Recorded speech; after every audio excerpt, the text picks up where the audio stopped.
রোজ সকালের মতো আজও উপস্থিত হয়েছি উন্নত কৃষি প্রযুক্তির বার্তা নিয়ে। সকলকে স্বাগত জানিয়ে শুরু করছি আজকের অন্নদাতা। মিঠা জলে বাণিজ্যিকভাবে পোনা মাছের চাষ আমাদের রাজ্যের অনেক মাছ চাষী করে থাকেন। মাছ চাষিরা এখন ব্যস্ত মজুদ পুকুর বা সঞ্চয় পুকুর তৈরির কাজে। মাছ চাষের জন্য পুকুর তৈরি করা হলো প্রথম কাজ, আর তারপরের গুরুত্বপূর্ণ কাজটি হলো সঠিক সংখ্যায় নির্দিষ্ট সাইজের মাছ ছাড়া। নিবিড় মিশ্র মাছ চাষে আবার জলস্তর অনুযায়ী বিভিন্ন প্রজাতির মাছ সঠিক অনুপাতে ছাড়তে হয়। মাছ ছাড়ার ক্ষেত্রে বিজ্ঞানসম্মত বেশ কিছু পদ্ধতি রয়েছে। আসুন মাছের এই মজুত করার বিষয়ে এবারে আমরা জেনে নিই মুর্শিদাবাদ জেলায় অবস্থিত কৃষি বিজ্ঞান কেন্দ্রের বিষয়বস্তু বিশেষজ্ঞ সমীরণ পাত্রের কাছ থেকে। মজুত পুকুরে চাষ করতে গেলে আমরা সাধারণত চারা পোনাই ছাড়ি, যেটা 3 মাস বয়স হয় এবং তার সাইজটা হচ্ছে 10 সেন্টিমিটার সাইজ হবে এবং ওজনটা প্রায় 10 গ্রাম। তো এই সাইজের চারাপোনাগুলো আমরা যখন পালন পুকুর থেকে নিয়ে তুলে মজুত পুকুরে স্টক করব, তখন হচ্ছে কি একটা মজুতের ঘনত্ব একটু বিশাল একটা ব্যাপার ফ্যাক্টর নির্ভর করে, কারণ এটার উপর নির্ভর করে আগামী দিনে আপনার প্রোডাকশান কী হবে, আপনার 1 বিঘাতে কতটা প্রোডাকশান হবে সেটাই নির্ভর করে। তো সেটার জন্য বলি, তো আমাদের হচ্ছে কি পুকুরে 3 ধরনের লেয়ার থাকে, একটা উপরের স্তর, মাঝের স্তর এবং নিচের স্তর। এই 3টে স্তর সবাই জানেন। উপর স্তরে কে কে থাকে এবং মাঝের স্তরে কে থাকে এবং নিচের স্তরে কোন কোন মাছ থাকে সেটা আপনারা নিশ্চয়ই জানেন। উপরের স্তরে যে মাছগুলো থাকে সেগুলো সাধারণত হচ্ছে কি কাতলা এবং সিলভার কাপ, এটা 2 প্রজাতির মাছ হচ্ছে উপর স্তরের মাছ। মাঝের স্তরের মাছ বলতে কি আপনার হচ্ছে কি রুই মাছ এবং আর হচ্ছে তার সঙ্গে যে গ্রাস কাপ। এবং নিচের স্তরের যে মাছ এখন দেখবেন হচ্ছে আমেরিকান রুইয়ের জায়গায় আরেকটা নতুন প্রজাতি যে মাছ এসেছেন, যার মধ্যে দেখবেন যে আমুর কার্প বলছে, যেটা হাঙ্গেরিয়ান স্ট্রেন, খুব ভালো গ্রোথ রেট, সেটাও ছাড়তে পারেন আমেরিকানের জায়গা। এবং আর ব্রিগেল আছে। তাহলে এই 6টা প্রজাতির মাছ যদি আমরা ছাড়ি আমাদের পুকুরে, যেখানে 6 ফিট জলের গভীরতা আছে মজুদ পুকুরে, তাহলে তাদের অনুপাত হবে কি না 3, 4, 3 অনুপাত করতে পারেন, অথবা উপরের স্তরে 4টে রাখতে পারেন মাছ, মাঝের স্তরে 3টে এবং নিচের স্তরে 3টে। তাহলে এই 4, 3, 4 অথবা 3, 4, 3 এই অনুপাতে যদি মাছ ছাড়েন, তাহলে কিন্তু আপনার পুকুরে যে উপযুক্ত যে প্রতিটা লেয়ারে যে খাবারগুলো পাওয়া যায় সেগুলো সুষমভাবে ব্যবহৃত হবে। তো সেই জন্য হচ্ছে কি বলি, এটা হচ্ছে কি 4টে 3টে এই অনুপাত মেনটেন করে আপনারা হচ্ছে কি পুকুরে মাছ ছাড়বেন। আবার অনেকে বলবেন যে স্যার আমরা তো উপরের স্তরে যদি আমরা 3টে মাছ ছাড়ি, তাহলে কাতলা আর সিলভার কাপ আছে, কী করে ছাড়বো, কটা মাছ ছাড়বো, বা ভালো এরকম ধরনের কোশ্চেন আপনারা করতেই পারেন, কিংবা মনে আসতে পারে, প্রশ্ন আসতে পারে। তো সেটা দূর করে দিতে পারি যে উপরের স্তরে যে আমরা 3টে অথবা যে 4টে মাছ ছাড়বো, সেটা হচ্ছে 50-50 ভাগ করে নেব। কারণ হচ্ছে কি উপরে 2টো প্রজাতির মাছ আছে, কাতলা এবং সিলভার কাপ। তাহলে আমি যদি 3টে যদি মাছ দিই, তাহলে হচ্ছে কি 1.5 আর 1.5 করে মাছ দেবো। সাধারণত আমরা 1 বিঘা পুকুরে বলি 1000 থেকে 2000 পিস মাছ ছাড়বেন। যদি 1000 পিস ধরে নিই, যদি আপনি চাষি বললাম যে 1000 পিস মাছ ছাড়বেন, তাহলে উপরের স্তরে কটা মাছ ছাড়বে? 300 পিস মাছ। 300 পিসের মধ্যে তাহলে কাতলা কটা হবে? 150টা এবং সিলভার কাপ হবে 150। এবারে মাঝের স্তরে আসি। মাঝের স্তরে হচ্ছে কে থাকছে? রুই এবং গ্রাস কাপ। এখানে ভাগ করলে হবে না। 1 বিঘা পুকুরে যদি পুকুরে আগাছা থাকে, জলজ আগাছা থাকে, তাহলে গ্রাস কাপ ম্যাক্সিমাম আপনি 50টা ছাড়তে পারবেন। তাহলে 400টার মধ্যে যে 50টা বা 300টার মধ্যে যে 50টা গ্রাস কাপ বেরিয়ে গেল, তাহলে আপনার থাকছে কটা? 250 টাকা থাকছে। আর যদি 400টা হয়, তাহলে আপনি 350টা ছাড়ছেন। এরপরে নিচের স্তরে আসি। নিচের স্তরে আর 2জন থাকলো, সেখানে হচ্ছে কি মৃগেল থাকতে পারে এবং আমেরিকান রুই থাকতে পারে। আমেরিকান রুইয়ের জায়গায় এখন আমুর কার্প এসেছে। যদি আমুর কার্পই ঢোকান, তাহলে বলবো এখানে উপরের স্তরের মতো সমান ভাগ করে দেবেন, 50-50, মানে 150টা 300টা এই হিসাবে হিসাব করবেন। তখন দেখবেন যে টোটাল 1000 পিস মাছ হয়ে গেছে। এবং এই 1000 পিস মাছ আপনি 1 বছর বা 7 থেকে 8 মাস চাষ করার পর দেখবেন আপনার 1 বিঘা পুকুর থেকে মোটামুটি 8 থেকে 10 কুইন্টাল মাছ আপনি প্রোডাকশন করতে পারবেন। মজুতের হার একটা পুকুরে আপনার ক্যারিং ক্যাপাসিটি তো আছে, সেই মজুতের বেশি চলে গেলে আপনাকে ম্যানেজমেন্ট বেশি করতে হবে, খাবার বেশি দিতে হবে। আপনারা খাবারও দেবেন না, মাছ বেশি ছেড়ে দেবেন, তাহলে মাছ খাওয়ার কোথা থেকে পাবে? এই জন্য বলি মজুতের হারের পর একটা মেনটেন বা ঘনত্ব যেটা মেনটেন করতে হয়, বিজ্ঞানসম্মত উপায় যদি চাষ করতে চান, তাহলে এই উপায় মেনটেন করুন। অনেকে বলবেন যে স্যার আমি কি এই 1000 পিস মাছ ছাড়বো? না, 1000 পিস বেশিও ছাড়তে পারেন। তখন আপনাকে সাপ্লিমেন্টেড খাবার দিতে হবে, যে বিভিন্ন কোম্পানিতে কিংবা নিজের বাড়িতে তৈরি করে নিতে পারেন। বিকালে মৃগেলের জন্য মিনিমাম 25% প্রোটিনযুক্ত খাবার তৈরি করতে হয়, এবং সেই খাবারটা 1 কুইন্টাল মাছের জন্য 2 থেকে 3 কেজি করে পার ডে খাবার লাগে মাত্র। সেই খাবারটা প্রতিদিনই খাবার দেবেন এবং নির্দিষ্ট টাইমে, সকাল 10টার পর দেবেন, নির্দিষ্ট টাইমে এবং নির্দিষ্ট জায়গায় খাবারটা দেবেন। তাহলে দেখবেন আপনার মাছের বাড়ির কোনো সমস্যা হবে না এবং প্রোডাকশনও ভালো হবে, রোগ ফোগ হবেই না। প্রাণী বা পোলট্রি পালনের ক্ষেত্রে রোগ জ্বালার প্রতিরোধ ব্যবস্থা গড়ে তোলা মানেই লাভের লক্ষ্যে এক কদম এগিয়ে যাওয়া। রোগ দেখা যাওয়ার পরে প্রতিকার নয়, গড়ে তুলতে হবে প্রতিরোধ ব্যবস্থা। ঋতু পরিবর্তনের সাথে সাথে প্রাণীর দেহে ধকল হয় এবং বিভিন্ন রোগে আক্রান্ত হয়। এই সমস্যার হাত থেকে পোল্ট্রি খামারকে রক্ষা করতে হলে জৈব সুরক্ষা দিতে হবে। হাঁস এবং মুরগি খামারের জৈব সুরক্ষার বিষয়ে জানালেন গোবরডাঙ্গা রাজ্য হাঁস ও মুরগি খামারের সহ অধিকর্তা ডক্টর জয়দেব বেরা। শীত চলে গেছে এবং গ্রীষ্মকাল আসছে। এই সন্ধিক্ষণে এই সময়টা পোলট্রি চাষি ভাইদের ক্ষেত্রে এটা খুব সতর্ক থাকার সময়, কারণ এই সময় ভাইরাল অ্যাক্টিভিটিস পরিবেশে প্রচণ্ড বেড়ে যায়, ভাইরাসরা প্রচুর অ্যাক্টিভ হয়ে যায়। তাতে যেমন মানুষের ক্ষেত্রেও যেমন বিভিন্ন ভাইরাল ডিজিজ হয়, তো পোলট্রি বার্ডসের ক্ষেত্রেও কিন্তু প্রচুর ভাইরাল ডিজিজ অ্যাফেক্টেড হওয়ার একটা প্রকট সম্ভাবনা তৈরি হয়। তার মধ্যে মূলত বার্ড ফ্লু বা অ্যাভিয়ান ইনফ্লুয়েঞ্জা, এই ভাইরাসটা কিন্তু এই সময় প্রচণ্ড অ্যাক্টিভ। এখন আমরা দেখতে পাচ্ছি চারিদিকে বিভিন্ন ভাইরাল ইনফেকশনের কারণে ডেথ হয়। সেটা রানীক্ষেতের ভাইরাস হতে পারে, সেটা পক্স ভাইরাসের জন্য এই মৃত্যু হতে পারে, অথবা লো প্যাথোজেনিক অ্যাভিয়ান ইনফ্লুয়েঞ্জা ভাইরাসের জন্য এই ধরনের পোলট্রির মৃত্যু হতে পারে। কিন্তু এই মৃত্যুগুলো সবকটাকে কিন্তু আটকানো সম্ভব। তার জন্য আমাদেরকে একটু সতর্ক বা সচেষ্ট হতে হবে। আমাদের ফার্মের বায়োসিকিউরিটি বা জৈব সুরক্ষাটাকে যদি আমরা সঠিকভাবে মেনটেন করতে পারি, তাহলে কিন্তু আমরা এই ধরনের ভাইরাস ইনফেকশনের হাত থেকে আমাদের পাখিগুলোর অকাল মৃত্যুটাকে আটকাতে পারি।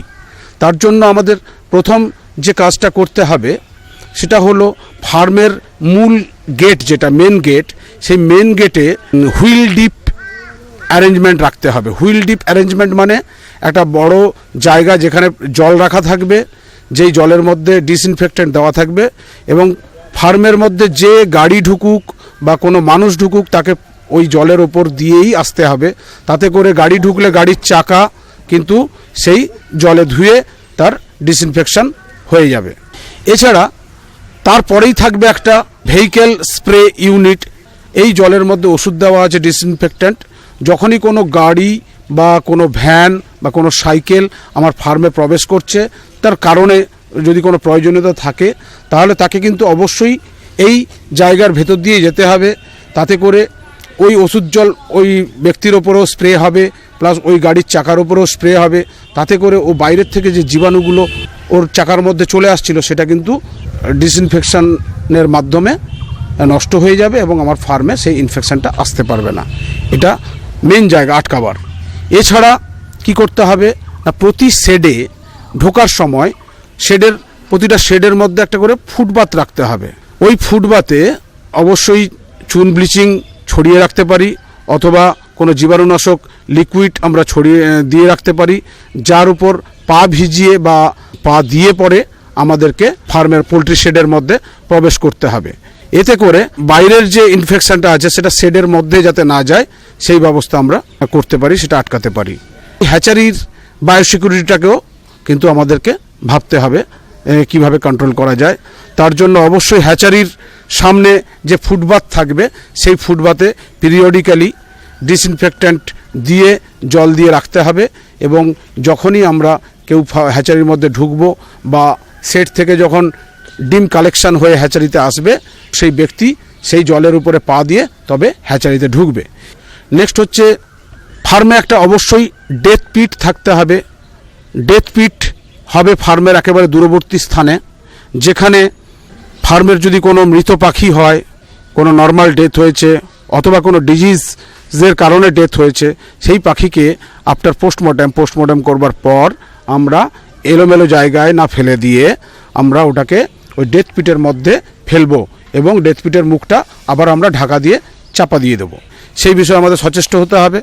এবং পাখিকে কিন্তু আমরা শুধু মাটি গর্ত করে যদি আমি পুঁতে দিই তাহলেও কিন্তু এটা সঠিক হবে না। এই কারণেই কুকুর শিয়ালে কিন্তু মাটিটা আঁচড়ে পরে মৃত পাখিটাকে সহজে বের করে নিতে পারে, সেখান থেকে রোগটা ছড়াতে পারে। এছাড়া আমাদের আর একটা বিষয়ের দিকে নজর দিতে হবে, নিয়মিত পোলট্রি শেডগুলোতে স্প্রে করা এবং ফার্ম প্রিমিসেসের মধ্যে স্প্রে করা।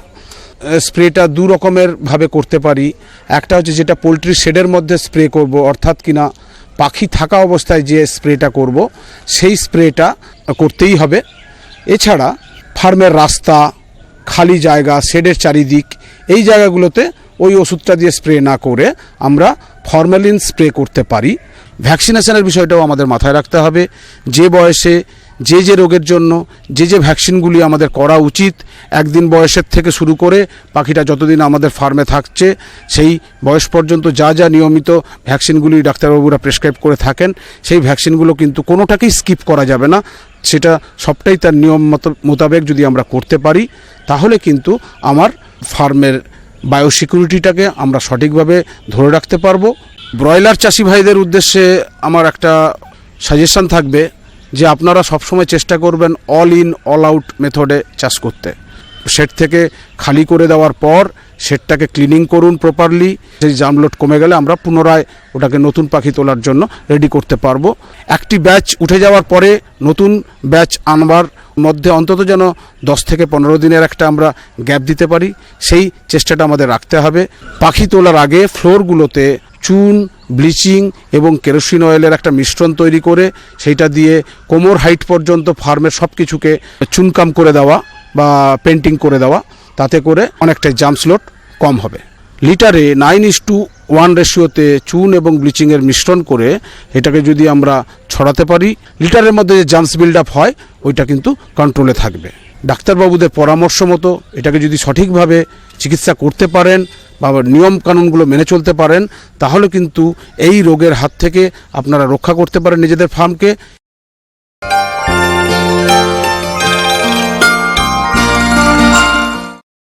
এবার দেখুন জন ডিয়ার অন্নদাতা হেল্পলাইন। চিঠিপত্র, টেলিফোন এবং ইমেলের মাধ্যমে দর্শকরা আমাদের কাছে যে প্রশ্ন করে থাকেন তার উত্তর নিয়েই সাজানো হলো জন ডিয়ার অন্নদাতা হেল্পলাইন। উত্তর 24 পরগনা জেলার গোবরডাঙ্গা থেকে অন্নদাতার দপ্তরে ফোন করেছেন সমীর হালদার। তিনি জবা চাষ করেছেন। এখন জবা গাছে দয় পোকার উপদ্রব দেখা দিয়েছে। এর নিয়ন্ত্রণ কিভাবে করা যাবে সে বিষয়ে তিনি জানতে চেয়েছেন। সমীর বাবু, আপনার প্রশ্নের উত্তরে আপনাকে অন্নদাতার বিশেষজ্ঞের পরামর্শ জানাচ্ছি। দয় পোকার পূর্ণাঙ্গ মদ অপুঞ্জনী পদ্ধতিতে নিম্ফের জন্ম দেয়, তবে মাঝে মাঝে এরা গাছের গোড়ার কাছাকাছি মাটিতে ডিম পাড়ে। পূর্ণাঙ্গ মদ একসাথে প্রায় 60 থেকে 240টি পর্যন্ত ডিম পাড়ে। ডিম থেকে নিম্ফ বের হয়ে গাছের কাণ্ড বেয়ে গাছের ওপরে আসে। এই কীটটির পূর্ণাঙ্গ এবং অপূর্ণাঙ্গ একই রকমের দেখতে হয়। এরাই ক্ষতি করে থাকে। এরা কচি পাতা, কাণ্ড ও ফুলের সরস অংশ খেতে থাকে। এরা দেখতে সাদা তুলোর মতো হয় এবং পাতার নিচে, কাণ্ডে, ফুলের বোঁটায় চাক বেঁধে থাকে। এছাড়া দয় পোকার আক্রান্ত স্থানে ছত্রাক বাসা বাঁধে। এই পোকার আক্রমণে গাছের স্বাভাবিক বৃদ্ধি ব্যাহত হয়, ফুলের গুণগত মান ও বাজার দর কমে যায়। তাই এই দয় পোকাকে নিয়ন্ত্রণ করতে হলে সুসংগত উপায়ে নিয়ন্ত্রণ কৌশল অবলম্বন করতে হবে। জবা ফুলের বাগান পরিষ্কার পরিচ্ছন্ন রাখতে হবে। সুষম মাত্রায় জৈব ও রাসায়নিক সার প্রয়োগ করতে হবে। সার প্রয়োগের পর জো না থাকলে জলসেচ দিতে হবে। এছাড়া নিয়মিত বাগান পরিদর্শন করতে হবে। আক্রমণের শুরুতেই আক্রান্ত পাতা, ফুল ও মাটিতে পড়ে থাকা অংশ সংগ্রহ করে পুড়িয়ে ফেলতে হবে বা পুঁতে দিতে হবে। এই দয় পোকার দমনে বন্ধু পোকার গুরুত্বপূর্ণ ভূমিকা আছে। বন্ধু পোকাটি হল লেডিবার্ড বেটল। এই বন্ধু পোকাটি দয় পোকার ডিম ও পূর্ণাঙ্গ পোকাকে খেয়ে নষ্ট করে দেয়। দয় পোকার নিয়ন্ত্রণে পরিষ্কার সাদা জল স্প্রে করলেও উপকার পাওয়া যায়। ব্যাসিলাস তুরেনজিয়েন্সিস স্প্রে করেও এই পোকার নিয়ন্ত্রণ করা সম্ভব। এছাড়া 10,000 ppm এর নিম তেল 2 মিলিলিটার প্রতি লিটার জলে গুলে স্প্রে করলে এই পোকা নিয়ন্ত্রণে আসে। এত সব ব্যবস্থা অবলম্বন করার পরেও এই কীটশত্রুটি যদি নিয়ন্ত্রণে না আসে, তখন রাসায়নিক হিসেবে প্রয়োগ করতে হবে। নোভাল ইউরোন 8 গ্রাম অথবা ডাইক্লোরোফস 0.75 মিলিলিটার অথবা কার্বোসালফান 2 মিলিলিটার প্রতি লিটার জলে গুলে স্প্রে করলে ভালো সুফল পাওয়া যায়। এই পন্থাগুলি অবলম্বনের দ্বারা জবা ফুলের দয় পোকা নিয়ন্ত্রণ করা সম্ভব। সবজি হিসেবে ক্যাপসিকাম বেশ জনপ্রিয় এবং বাজারের দাম আর 5টা প্রচলিত সবজির থেকে একটু বেশিই থাকে। আমাদের রাজ্যে প্রধানত শীতকালে ক্যাপসিকামের চাষ করা হয়, কিন্তু এর চাহিদা সারা বছরই থাকে। বছরের অন্যান্য ঋতুতে ক্যাপসিকাম চাষ করতে হলে বেছে নিতে হবে পলিথিন বা শেড নেটের গ্রিন হাউস। রঙিন ক্যাপসিকামের চাষ তো গ্রিন হাউসের পরিকাঠামো ছাড়া হয়ই না। সবুজ ক্যাপসিকামও গ্রিন হাউসের পরিকাঠামোয় চাষ করলে ভালো ফলন পাওয়া যায়, আর সেই সঙ্গে পাওয়া যায় উন্নত গুণমানের ফসল। আসুন এবারে আমরা জেনে নিই ক্যাপসিকাম চাষের সঠিক প্রযুক্তির বিষয়। এই বিষয়টা সম্পর্কে জানাচ্ছেন বিধানচন্দ্র কৃষি বিশ্ববিদ্যালয়ের অধ্যাপক ডক্টর দীপক কুমার ঘোষ। ক্যাপসিকাম আসলে লঙ্কারই একটা টাইপ বলতে পারি আমরা। ক্যাপসিকাম ফ্রুটেসেন্স আর ক্যাপসিকাম অ্যানাম, ঝাল লঙ্কা এবং সিমলা মরিচ যেটা বলি, বা সোজা কথায় বাজারে ক্যাপসিকাম বলেই বেশি পরিচিত, সেটা সবজি হিসেবেই বেশি পরিচিত, এবং ঝাল লঙ্কাটা মশলা চাষ হয়। তো আমরা এই ক্যাপসিকামের প্রায় 27টা টাইপ নিয়ে গবেষণা করছি। এখানে বীজ ফেলে থাকি সেপ্টেম্বর মাসের গোড়ার দিকে। কোকোপিট বলে আজকাল চারা তৈরির যে পিটগুলো পাওয়া যায়, কমার্শিয়ালি কিনতে পাওয়া যায়, সেটা পেলে তো খুবই ভালো। আর না পেলে পরে সার মাটি মিশ্রণ, সেটা চালনি দিয়ে চেলে নিয়ে প্লাস্টিক ট্রে যেটা চারা তৈরি করা হয় সেটা ভর্তি করে এক একটি খোপে এক একটি বীজ ফেলে আমরা চারাটা উৎপাদন করি। বীজটা খুব শোধন করে লাগাতে হবে। ছত্রাকনাশক বা বীজ শোধন করা জৈব যে সমস্ত জিনিসগুলো রয়েছে, ট্রাইকোডার্মা ইত্যাদি দিয়ে বীজটা শোধন করে নিয়ে আমরা লাগাবো। মশারির মধ্যে বীজটা লাগানো হয়, কারণ সাদামাছির হাত থেকে বাঁচাবার জন্য আমরা ট্রেগুলোকে মশারির মধ্যে রাখা হয়। আমরা অক্টোবরের শেষের দিকে বা নভেম্বরের মাঝামাঝি 1.5 মাস যখন চারার বয়স হবে, সেই বয়সে আমরা চারাটা লাগাই। এটা প্রায় 500 বর্গমিটারের পলি হাউস। জমি তৈরির সময় ক্যালসিয়াম, অ্যামোনিয়াম নাইট্রেট এবং নাইট্রোজেন, ফসফেট এবং পটাশ সার আছে সেইগুলো, আর গোবর সার কিছু, নিম খোল, এগুলো আমরা বেডে মিশিয়ে দিয়ে ভালো করে জমি তৈরি করে নিয়ে বেডগুলো তৈরি করা হয়। 500 স্কোয়ার মিটার পলি হাউসের মধ্যে আমরা প্রায় 10টি বেড এইভাবে তৈরি করতে পারি, এবং মাঝখানে যাতায়াতের রাস্তা রাখতে হয়। প্রত্যেক বেডে 2টো করে আমাদের ড্রিপার লাইন ফেলে দেওয়া আছে। এখানে আমাদের প্রত্যেক বেডে 2টি করে সারি আছে, এবং সারিতে গাছ থেকে গাছের দূরত্ব 40 থেকে 45 সেন্টিমিটার দেওয়া হয়, এবং গাছ থেকে গাছের সারির দূরত্ব প্রায় 40 সেন্টিমিটার। তো এইভাবে 500 স্কোয়ার মিটার পলি হাউসের ক্ষেত্রে প্রায় 800টি চারা ধরে। আস্তে আস্তে আমরা বিভিন্ন পরিচর্যা করে থাকি। যেখানে বেডগুলো তৈরি হবে সেটা বিশেষ উপায়ে তৈরি করা হয়। পলি হাউস সিস্টেমে আমাদের ড্রিপার, ফগার সব সিস্টেমই আছে। পরবর্তীকালে চারা যখন একটু মাটিতে ধরে যাবে, তখন থেকে আমরা তার মধ্যে খাবার চালানো শুরু করব। বিভিন্ন জলে দ্রবণীয় যে এনপিকে সারগুলো আছে, বিশেষ করে 19-19-19 বা অন্যান্য মাইক্রোনিউট্রিয়েন্ট জলে দ্রবণীয়, সেগুলো স্প্রিংকলার ইউনিটের মেন সেন্টার যেখানে আছে, ওখানে আমরা জলের মধ্যে গুলে সেটা পুরো পলি হাউসের মধ্যে চালিয়ে দেওয়া হয়, এবং এই চালানোর ফলে গাছের বৃদ্ধি খুব ত্বরান্বিত হয়।